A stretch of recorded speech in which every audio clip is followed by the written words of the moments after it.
Good morning and good afternoon. Welcome to the e-commerce best practice webinar. We're going to be talking about navigating logistical nightmares during COVID-19. We're furthermore going to be talking about steps you can take today to survive this global pandemic and build a stronger, more resilient business. My name is Courtney Hayes, and I'm the Director of Sales and E-commerce National Practice Leader at TriNet. TriNet provides a full-service HR solution to small and mid-sized companies. More recently, due to COVID, we're spending a lot of time helping our clients navigate employment guidelines and compliance around workforce fluctuations, furloughs, and employment classifications. I'm very excited to be moderating this or co-moderating this webinar because we have a powerhouse panel here to help you navigate this. Before I introduce you to the panel and turn it over to Max, I want to let you know that the webinar is being recorded and we will distribute afterwards. In addition, if you have any questions, you can type them into the questions box on the GoToWebinar panel, and we'll have time at the end of the session to answer your questions. So with that said, I'd like to introduce you to our panel. First up, I'll introduce you to Andrew Jones, who is the head of content marketing for Route. Route is the premier post-purchase experience solution for online retailers. Through dynamic visual tracking, premium order protection, and one-click claim resolution, retailers can deliver an end-to-end post-purchase experience. Second, I will introduce you to Greg Moser, who joins us with 20 years of e-commerce experience and the president of ShipCalm.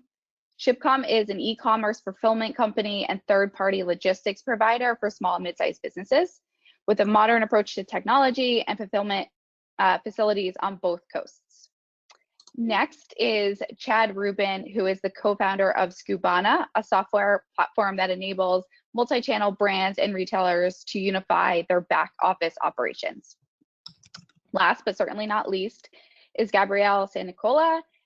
She's the director of growth at Hawke Media. Hawke Media is a marketing consultancy and full service agency. They've worked with a ton of brands, including Verizon, Red Bull, and Tamara Mellon. So with that said, I will turn it over to Max to introduce himself and kick off our discussion. Max? Thanks, Courtney. And hi, everyone. I'm Max Segal. I lead the e-commerce business at Brex. We're a financial technology company with a corporate card product specifically for online sellers. The product offers 60-day net terms for absolutely no fee.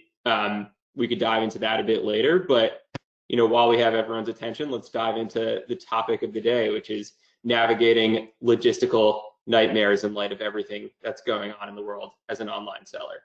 So when the news started breaking about all of the fallout from the COVID crisis, one of the first things that really took the e-commerce market by surprise and had a huge impact on the landscape was Amazon's announcement to stop fulfilling non-essential goods. And so I'd love to hear, Greg, your perspective on kind of how Amazon's move has influenced the fulfillment landscape, particularly your business. Yeah, great. Thanks. Happy to do that. First and foremost, hi everybody. Happy to be here. Thanks, Max. Thanks, Courtney, for putting this together. Certainly the announcement from Amazon was a big shock, right? I think it caught a lot of people by storm. And I just want to provide a little piece of clarification. They didn't stop fulfilling non-essential items. What they really stopped doing was just allowing non-essential items new non-essential items into their fulfillment centers. So if you had product there already, that was good, that was fine. You just couldn't replenish any new inventory into Amazon. So they made that announcement, I think, on March 17th, which sent a lot of people sort of chasing their tails, looking for a new solution. They originally said they were going to loosen that by April 5th. That was sort of the plan, and we've all been sort of sitting around waiting eagerly for the doors to open back up for us to be able to send inventory in, especially for a lot of our clients that don't have the sort of quote-unquote essential items. And then right at the end of March, I think it was March 26th, they said, listen, we're actually not going to turn it all back on April 5th. We're going to keep some restrictions in place, and we're going to slowly start turning on different listings that can send new inventory into our fulfillment center. So it's been a big shock, I think, to a lot of businesses. We personally have been fielding a lot of inbound requests to start taking over people's Amazon's businesses and start doing sort of more of a fulfilled by merchant or seller fulfilled prime model so that they can continue to sell on Amazon, which is something you can do. So if you've never done this before with Amazon, highly recommend checking out sort of fulfilled by merchant or seller fulfilled prime if you have your inventory in a facility where you can sort of fulfill it out of. But yeah, it's been quite a shock, Max, for sure. Can you speak for a few moments just about what it takes to spin up a fulfilled by merchant relationship? Yeah, I mean, for us specifically, it's really simple. We've been onboarding people in as quickly as 24 hours. Typically, what the longest lead time is just getting the goods to us. So it's a really easy thing for you to do on your Amazon account. If you already have listings that are fulfilled by Amazon, we recommend going in and fundamentally duplicating those listings to being fulfilled by merchant. So you'll have basically two listings for every product, or two SKUs, I should say, for every product. And then we use software to pull those orders down from Amazon, ship those orders out to your customers, and then pushes the tracking information back up to Amazon. So it's a really easy thing to turn on, and we've been on onboarding calls all day, every day for really the last 3 weeks, walking people through the process of doing it on their Amazon and getting their inventory into our facilities. So yeah. Awesome. That's definitely helpful. I know a lot of our customers are calling in asking kind of how to navigate that change. And Andrew, I'd love to hear, given your visibility to the shipping side of things, and particularly kind of the last several miles of delivering products, how this move has impacted what you're seeing with your business.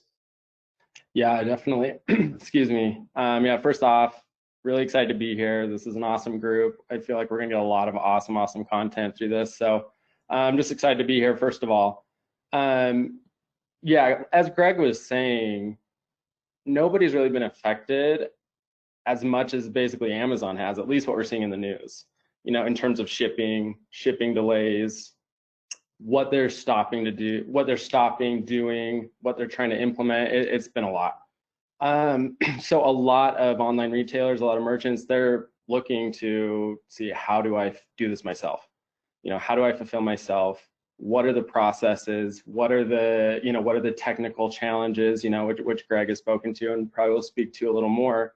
One of the areas that Route really focuses on, and so, that's what I'll talk about really quickly, is maintaining the experience that Amazon shoppers have come to know and love. Because as shoppers are leaving Amazon and are going to go looking for new options, they're going to require or want that same experience they were getting before. So one thing I want to just touch on quickly: why do shoppers even choose Amazon? What are the factors that drive them there? And how can you maintain that as a merchant as you kind of reevaluate your fulfillment process? So in a recent study from Epsilon, of all the factors that contributed to a shopper choosing Amazon over a different retailer, about 80% of the reasons had to do, or 80% of the preferences had to do with some sort of price or product selection. 61% of the reasons for choosing Amazon had to do with the post-purchase experience, i.e. shipping, tracking, returns, exchanges, etc. We are not going to be able to compete on price, product selection with Amazon. That's just not going to happen. So for retailers who are really looking at reevaluating their fulfillment process, focusing on that post-purchase, on that shipping side, is really how you can help position yourself against Amazon and provide that amazing post-purchase experience that they've come to know and love. And there's a lot of creative ways that we can do that. We've been looking at free shipping options. There's a lot of creative ways, like product bundling, baking prices into product costs, 3PLs, offering better tracking solutions, updating return policies. So there's definitely a lot of creative ways that merchants can get into that right now. Really cool. Thanks for sharing that, Andrew. One other big ripple of Amazon's move we've been seeing in the marketplace now is that they've decided to pull all spend on Google Ads, which has had some pretty interesting fallout in kind of the marketplace pricing dynamics. Gab, not sure if you're seeing any of that with your customers as you're managing their ad campaigns, but it would be great to hear, anything that you're hearing on the ground. Yeah, definitely. Hi, everybody. Thank you again to Max and Courtney. Really excited to be here and happy to help however I can. So it's interesting because their pullback really affects this highly coveted real estate at the top of Google search results. And this is where, retailers and e-commerce players really bid and pay handsomely to place, solid ads, colorful and image-rich different pieces of content where, consumers are looking to buy different products. And now at this point, that's all gone. So the playing field is completely level, if not in favor of these smaller companies or just non-Amazon. And there really is an unprecedented amount of users online right now, which creates a pretty unique opportunity for brands not only to be able to understand their consumers and to get that insight, but also be able to do so with such low competition from these monster brands such as Amazon that's pulled out for advertising. And one of the things to think about is that when we go back to working as we used to, or going back to some kind of the new normal, this data will be much more expensive, and it will take a much longer time to accumulate. So, realistically, with the loss of Amazon in this area, the ability to reach audiences is pretty unparalleled right now. But just keep in mind, the willingness is limited only to messages. Thanks, Gab.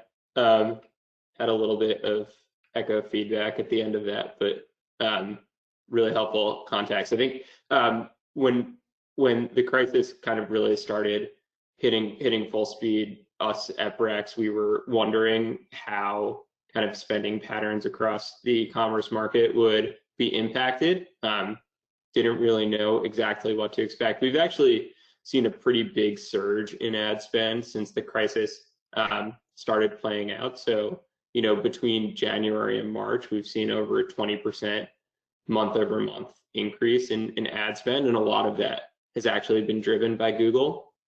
So it's interesting to see how all of this has been playing out, but businesses are continuing to ramp spend, and the spend in April is pacing to be pretty material increase versus what we've seen in March. Switching gears a bit, would love, Chad, for you to share your perspective on kind of what you're seeing in other major marketplaces outside of Amazon in light of kind of the development and how they've switched gears on the products they're selling. Yeah, sure.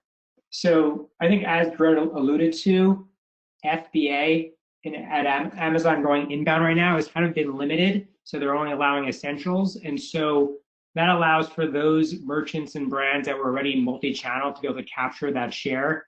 Obviously, there's been a lot of FBA-only merchants that have been scrambling to move off of Amazon. I look at e-commerce, and I always have for the past decade. I look at just e-commerce in general like playing Monopoly. And you want to be on every piece of the board to win. So I've been on all these different channels for a very long time.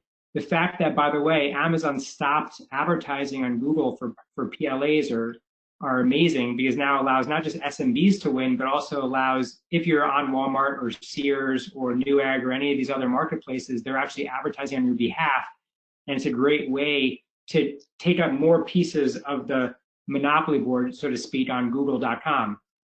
So, I think just like everyone else on the call, household necessities are taking over these premium luxe discretionary brands, and we're seeing a massive uptick in those brands, while some of the, say, companies that have been very premium, let's just say like a luggage company, for example, nobody's traveling right now, so we're seeing a pretty big dip in that.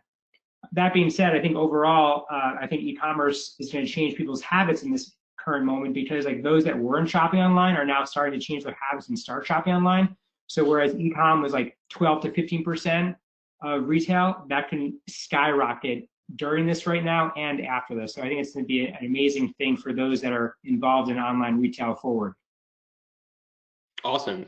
And Chad, I know you work with, hundreds of brands, as the CEO of Skubana, but you also yourself were an e-commerce operator for many years. Would love to hear kind of like how you think about kind of the different marketplaces and the pros and cons of some of the big ones. So, pivoting from an Amazon to either a Walmart or some of the other major marketplaces, like if you could share some tips with the audience on kind of how to think through making that pivot.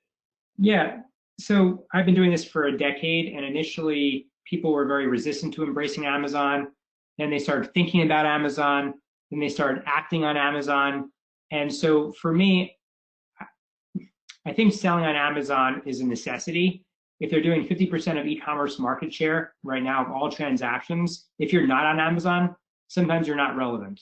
And so even if you're a brand today that say has some ego or some hubris and doesn't want to be on Amazon because they think that they don't want their product to be next to, say, when you buy paper towels or toilet paper, what I suggest to those brands, especially brands that are using Skubana, they'll say, look, you can put an economy SKU on Amazon, you can put a hero SKU or a diamond SKU, put one specific SKU on Amazon and sort of make Amazon's advantage your advantage. You can use it as a testing ground. You can understand what those conversion rates are. You can understand what sessions are being driven to that. So when you go on Amazon.com and you go into the A9 search and you type in an item and you're not present and other people are bidding on your name, it allows you to actually have a deeper presence that you can turn on very quickly to start getting traction. So I think Amazon is really important depending on your category, but I think all categories should be embracing Amazon. But I also think about all these other channels to be bringing your product live, whether it's smaller long tail marketplaces, like say Huckberry, right, or Verishop, or perhaps Walmart or Home Depot or Jet or Overstock or Groupon. There's so many different places to embrace because anytime somebody lands on that piece of your board, like a Monopoly board, they pay up. And so it's really just about getting eyeball share right now. And I think that's really important, especially since the cost per clicks, which Gab can talk more about, is starting to decrease and there's a lot less competition. It's now your time to act and take some share. Absolutely. That's super helpful feedback. Gab, I don't know if there's anything you wanted to add just in light of, how Chad ended that comment. Yeah, I mean, cost per click is definitely lower. And like I said earlier, the playing field is so equal for companies to really be able to kind of figure out everything that they need to do to be reaching out to these audiences, basically at a discounted ad spend. This is an opportunity that companies have never had and probably will not see again, or hopefully will not see again. So to be able to be comfortable in, putting money behind your advertising and really being able to not only drive revenue, but understand your consumers and to be able to reach out to them in an effective way is incredibly powerful. And it will be a sign of a brand that's going to emerge from this crisis pretty strongly. Awesome. So switching gears a bit, one of the things we hear from our customers at this point, like an hourly basis, is there are certain products where they literally can't source the inventory to meet the demand they're seeing, whether it be hand sanitizers or paper towels or cleaning supplies. That's kind of one dynamic. And then another kind of like crisis related dynamic we hear a lot from our customers, particularly those that work with retailers, is that the retailers are canceling their purchase orders or going back on commitments. And so, they have excess inventory. Greg, I think you're in a really unique position to speak to both trends and what you're seeing, tips to people on the call. So would love to hand this one over to you. Yeah, sure. Thanks, Max. So yeah, we're definitely seeing a lot of our customers. Well, so first on the topic of ups and downs, right? We're definitely seeing that, right? And to Chad's point, some of the more luxury brands are really kind of struggling right now as people aren't buying luggage, right? But some of the brands, like we do a couple of the major soap manufacturers in the country, have been skyrocketing, right? The orders have 10x where they were before. So yeah, there's some wins for some and some losses for others on that front. I do think though that also kind of to Chad's point, the opportunity is still there even for the luxury brands. And just to add on to the past topic about cost per click, we're not seeing people necessarily convert right now. So your cost per acquisition might be through the roof, but it's a great time to be educating people if you're a luxury brand. And just getting in front of them because the eyeballs are cheap and getting a remarketing pixel onto their website is really cheap right now. So kind of support now and sell later, right? Build your audience, build your brand right now, educate your customer right now, unless you've got a soap or a hand sanitizer, in which case, just try and shore up your supply chain as best as possible. That is getting easier though. The global logistics market has gotten a little bit easier in the last even week than it has been historically. Manufacturing has turned back on, which has made things a lot easier for folks, especially that were manufacturing in China. So we're seeing a lot of that uptick. The challenge on the retail front is very real, though. There are a lot of retailers cutting POs, which is actually sort of driving some opportunities in that you may have placed or had some big POs from a retailer before that they just canceled. Now's a great time to turn around and try and sell that inventory for cheaper than you normally would, right? You're not going to be alienating any of your retailers because they're not selling right now, right? So I think that that's a really good, so if you're finding yourself in this scenario where maybe you had a historically retail rich sort of revenue stream, like 80% of your revenue was from retail, and that's all disappeared. There literally has never been a better time to get into e-commerce, and so I think that you can find a lot of opportunities in making that big shift. And again, to Chad's point, right, like we don't think that coming out the tail end of this, even if all of the every government official just said, all right, everybody's good to go, COVID's gone, we got it all, you're good, right? We don't think that people's buying habits are just going to snap back to everybody going into retail. We think that that's going to be a long time, and perhaps this upward trajectory of e-commerce is just going to get a big jump right now and then continue on, right? So now more than ever, it's important to sort of shore up what your direct-to-consumer strategy is. Totally. I think buyer habits are going to be permanently changed by this, and a lot of people are going to pivot toward purchasing goods that they normally never would have considered purchasing online from e-commerce vendors. So it's a really, really exciting time to be in this space, and lots to navigate in the short term, but long term, I think this will benefit the market pretty significantly. Andrew, would love to hear your perspective. We've talked a little bit about ads, we've talked a little bit about fulfillment, but kind of what you're seeing on the ground with the shipping landscape, any disruptions in working with companies like UPS, FedEx, anything else kind of that's really changing in light of everything that's going on in the market? Yeah, excited to talk about that. I think there's a lot of questions right now around if you guys want to do a fun thing after this, go to Google Trends, put in shipping delays, and you can look at it from 2004 until now. And the amount of Google searches for shipping delays is exponentially more than it's ever been. So that's just a fun thing to look at, but people are worried about it. Consumers are worried about it, merchants are worried about it.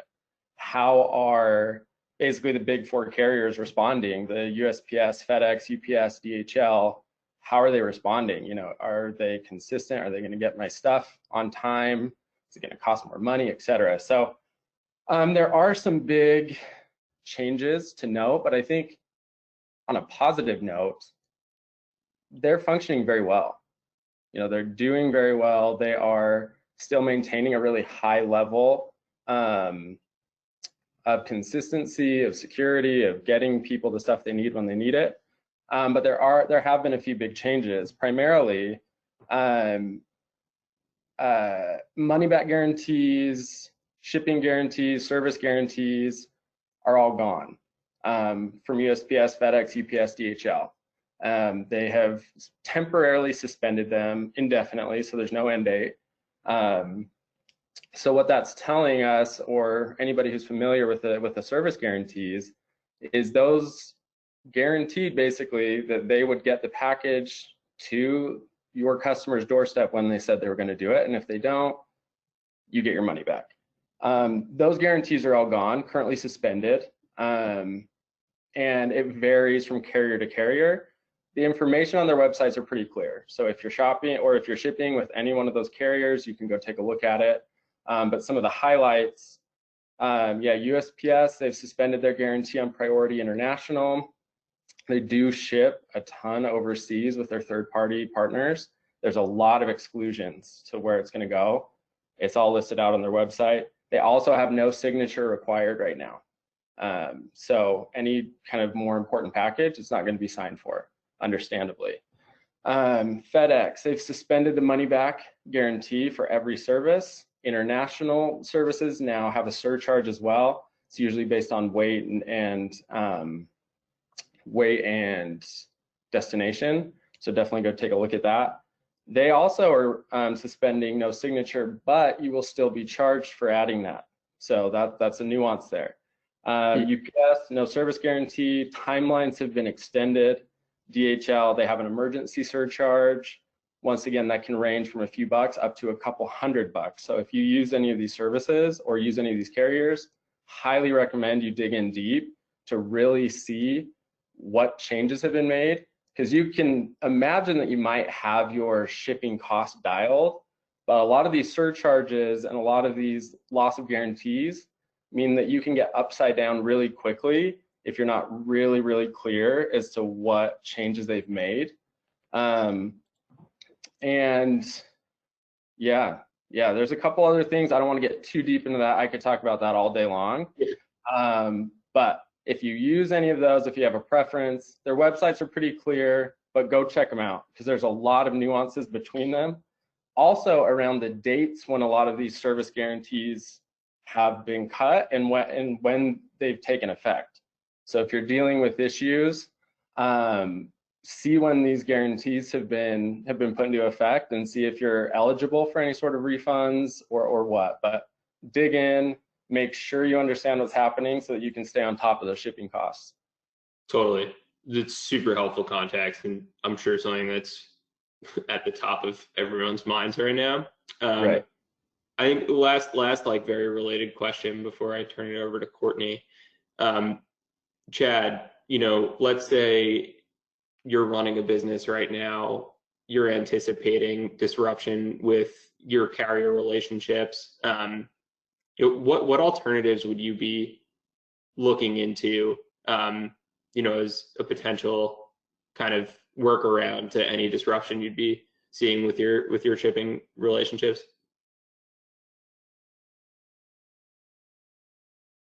Chad is on mute. Can you hear me now? Yep. I can just speak on behalf of customers I've chatted with.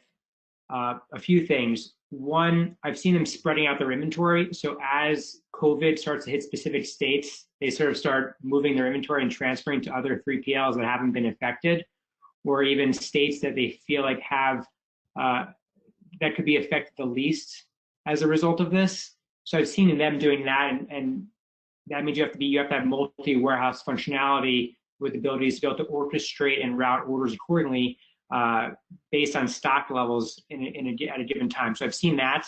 I've also seen individuals that have been like shipping direct from China, because China is now starting to ramp back up. So they've sort of reorchestrated their orders to just go right from Hong Kong or China direct to consumers. So I've seen that happening. So I've seen a lot of different strategies during this time, but what I would recommend as just a takeaway is you recommend somebody internally at your company to sort of as the war room individual dedicated to COVID that could essentially help you do scenario modeling and analysis of your business based on specific outcomes. If this does become a deeper recession, looking at the impact of your warehouse and your 3PL, looking at the impact of UPS or USPS or FedEx and Amazon specifically along with your supply chain. So have one person individual that's charged and tasked with this to lead the company forward. Awesome. Super helpful. Greg, anything you'd like to add on shipping alternatives or workarounds before we turn it over to Courtney? No, I mean, I think these guys hit on the points really well. I will add one small thing, which is kind of to Andrew's point. You know, while the shipping guarantees are gone, we are actually seeing deliveries still really good, right? In fact, like the domestic operations here, specifically internationally, is a different story because of all the surcharges and things like that. But certainly domestically, we're actually seeing the domestic carriers do a really good job. I've been super impressed actually with their ability to sort of stay ahead of this with all the extra work that they're sort of like going through a normal Christmas season right now in March, right? As far as their volume is concerned, as everybody's ordering online. So I think one of the things that's really important is what's more apparent is customer uncertainty than the actual reality of getting the package to your front door, right? And so I think now one recommendation would just be overly communicate to your customers in the form of messaging on your website that says, hey, here's what's going on with COVID.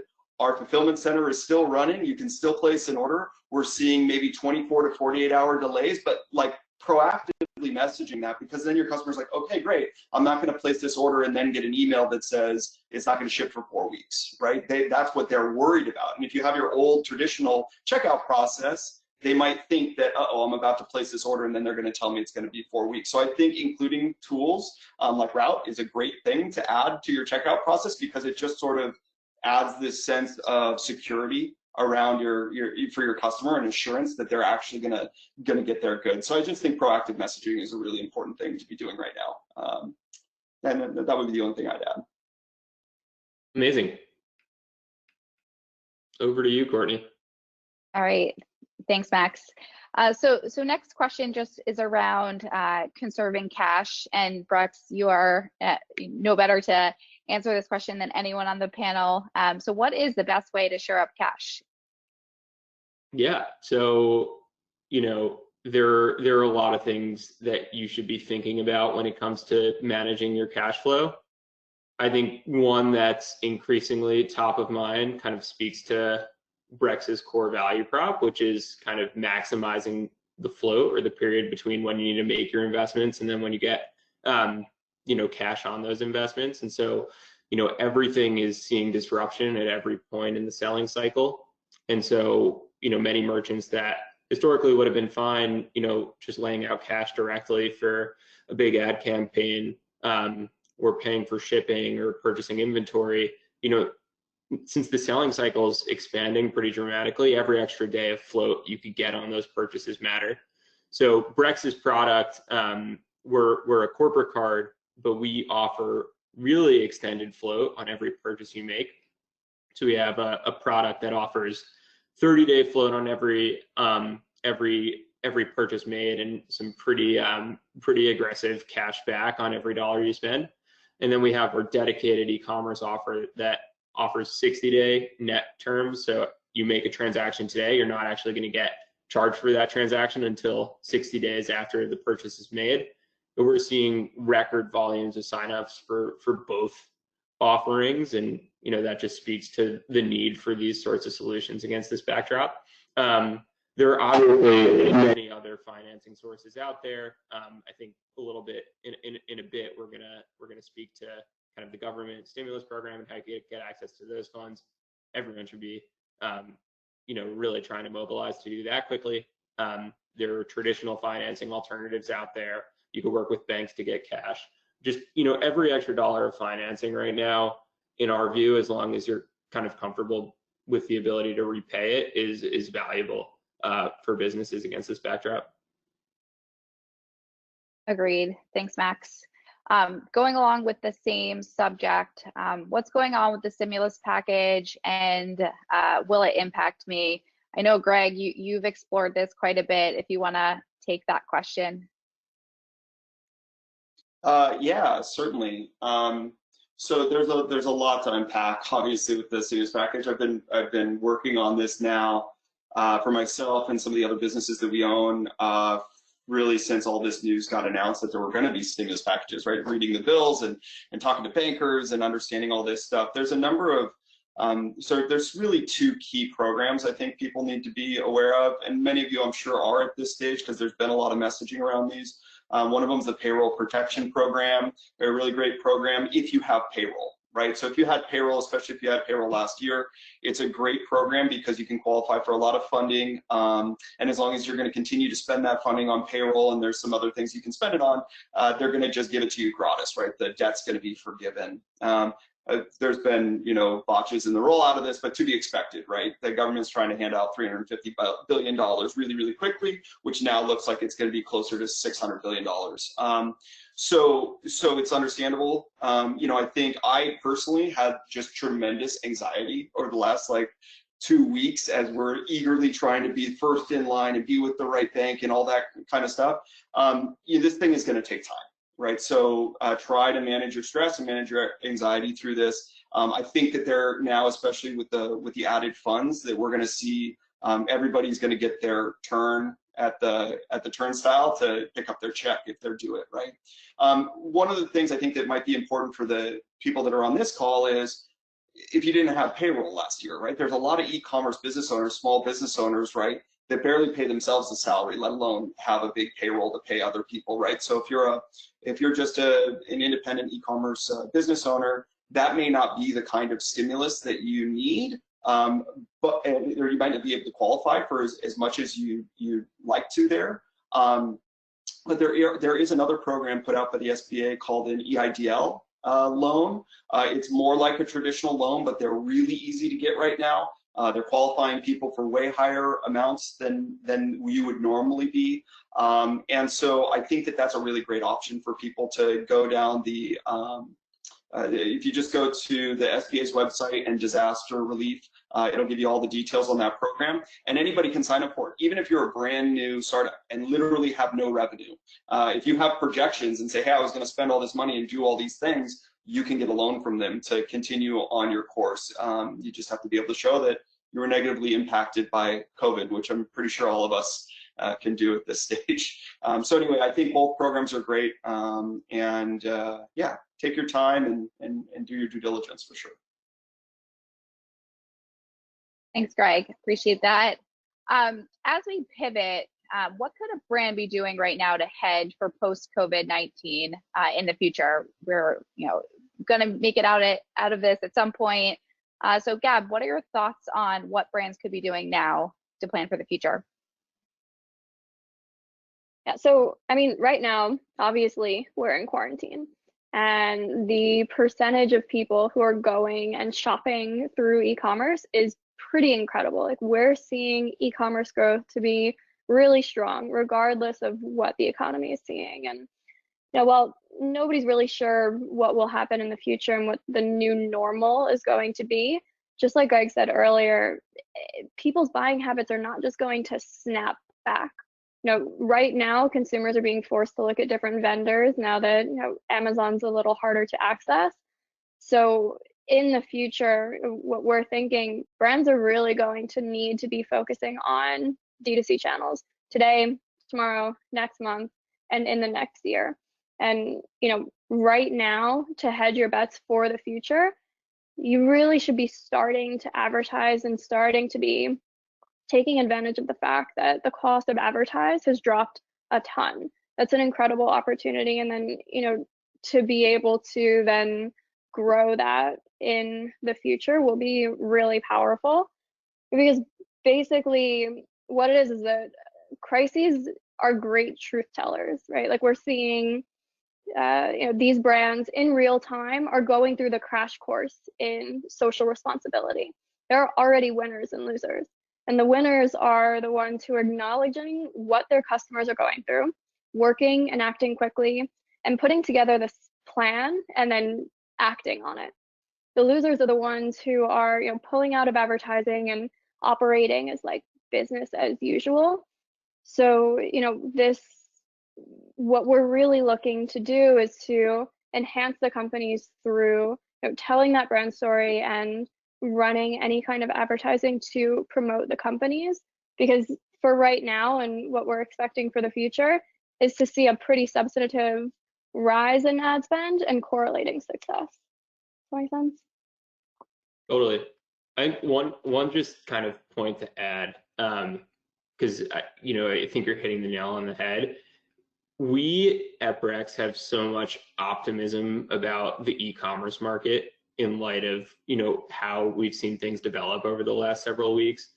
I think it's very obvious there are winners and losers in pockets of the market, but on a consolidated basis, our customers are seeing revenue, like really material revenue growth month over month, consistently through the weeks of this crisis. And it's clear that the industry is just secularly positioned really well. And the other point to call out that gets us really excited is kind of if you look across the market and all the different subsectors in tech, the e-commerce sector as a whole is far and away the big outperformer in the market. And so I think there's just so much optimism and, you know, justified optimism around kind of the prospects for this market and the long-term shifts in buyer behavior that will be caused by the crisis. And it's just a really great time to be kind of refining your operational strategy right now.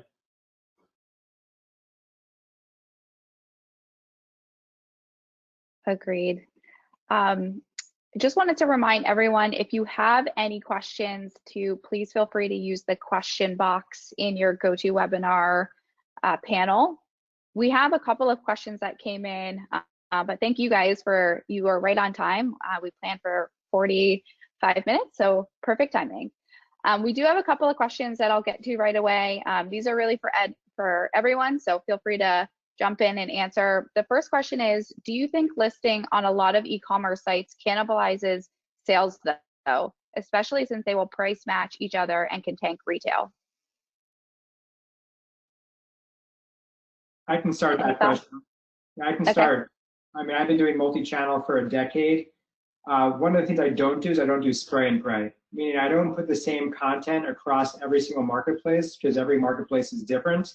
Along with that, Google looks at duplicate content, specifically just as that as duplicate content, and they get confused and they don't know how to rank that in their SEO algorithm. So I'm very strategic of how we write our listings on Amazon with A+ content. If we're on eBay, we're using F+ content. We're really going towards like the kind of demographic of that we're seeing on those marketplaces. Again, this is for my e-commerce business because we manufacture home appliance parts and accessories, which surprisingly right now is a very essential business. So we're not seeing cannibalization. There are ways to actually strategically create SKUs in your business that are maybe Amazon specific SKUs using a different UPC code, maybe a different package size, so that maybe there's a 6-pack on Amazon, but you're selling a 4-pack of diapers on your own website, or vice versa, or create other brands to not if you're really concerned about cannibalization. Again, I'm happy to talk about it offline, but there's things that you can be doing to sort of diversify across those channels that you're selling on. Thanks, Chad. Anyone else have any thoughts around that question? No, I just want to double down on what Chad's saying. I think that point he made of not spraying and praying is a really important one, right? To treat each one of these marketplaces differently with unique content. It's sort of the same thing that we see with customers who are going online internationally, right? Everybody turns on their international options. They're like, haha, I sell internationally. But that's not really selling internationally. Sure, you might take 1 or 2 orders, but in order to do it well, you need to say, okay, where's probably our best country that we could target? Oh, it's Australia, right? Like, how do we message correctly to an Australian buyer, right? And the same thing holds true for this multi-channel sort of thing, right? How do I speak well to a Walmart customer, an eBay customer, and how do I develop the content specific to that? So there's no shortcut, right? You actually do just have to put in the work and tune your message, and then it won't look like you're just sort of out there, sort of everywhere and anywhere, and you're just this random number, I guess, for lack of a better term. So anyway, just totally agree with Chad, basically. Thanks, Greg. One other question that came in: as an e-commerce brand, what actions can we take right now to focus on our operational workflows on driving profitability? Anyone want to take that question? I can jump in on one part of that as well. Profitability, I think, it's such a big topic right now. So I'm going to speak to one part of that because there's so much that can go into it, and then I'll let the other panelists jump in. But what we're seeing too right now from routes, and one of our key products is a premium order protection that covers against lost, stolen, damaged packages. It's free to merchants. And what we've seen is there's been a 7% jump in stolen packages from February to March of the claims that we have processed. That is our highest month ever, and it goes back through the holidays, which is notoriously bad for stolen packages. So we're seeing kind of this, tactically speaking, you know, there's a lot of these little areas that we can optimize right now that can help profitability now. And so it boosts your profitability right now, kind of during this kind of crazy time. And then once these processes are in place that protect against these kind of nuances, that will carry on after this as well. You know, these are things that we can put into place now that will help. And that's just kind of a little tactical thing that we've started to notice that we haven't talked much about yet, is that can be a big issue. So doubling down on these minor issues that we're seeing today can pay huge dividends down the road. Thanks, Andrew. Anyone else want to add to that? I can piggyback on it. I would start looking at non-payroll costs that are variable, that aren't critical to the business, and really just deciding if you absolutely need those to run your business today. I would try to find technology that can automate a lot of the operational aspects of your business. That's another thing I would do. In terms of like generating more revenue right now, especially if you're out of stock of a product, I know Shopify just launched this gift card functionality and they're allowing it for all their merchants. I would start selling gift cards. So it's like, hey, here's pay $75 and get $100 after this crisis is over. Those are things that you can be doing today to generate some revenue that I think could be helpful. And then the last piece I would probably say is looking at the customers, some of your biggest ticket customers, to like, it's much harder to open a new wallet, but it's easier to go back into somebody's wallet for them to reopen it to you. So going back into your database and seeing who you can be activating that's been a loyal customer, building that relationship. I think Greg was talking about building relationships with your customers in this time, and being there for support, but also giving them an offer that shows that you're there for support, and that you understand what they're experiencing, and just getting them to open their wallet again is probably something I would be doing right this very moment. Hey Chad, any tips for the audience on setting up a gift card program for your customers? You know, my wife owns a yoga studio here in Nyack, and she's actually in the process of doing the same thing.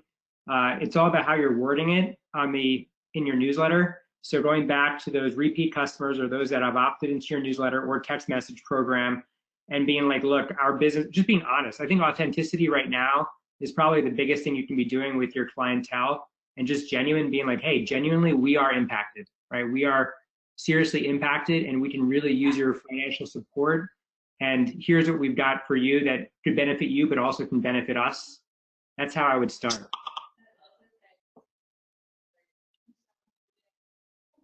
I love that.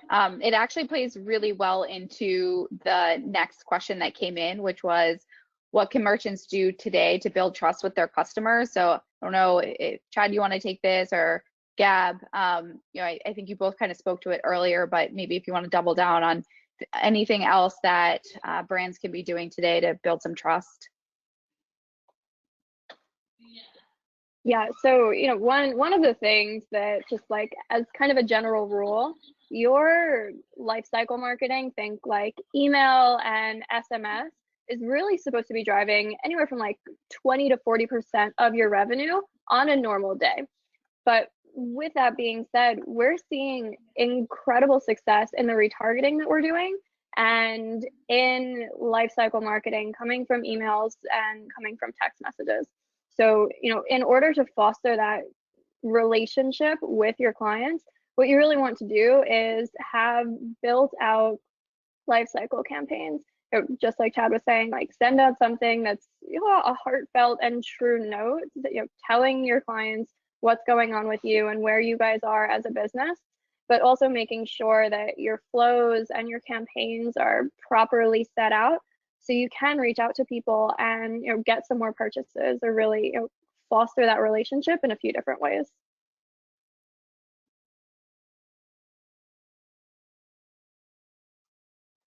Love that.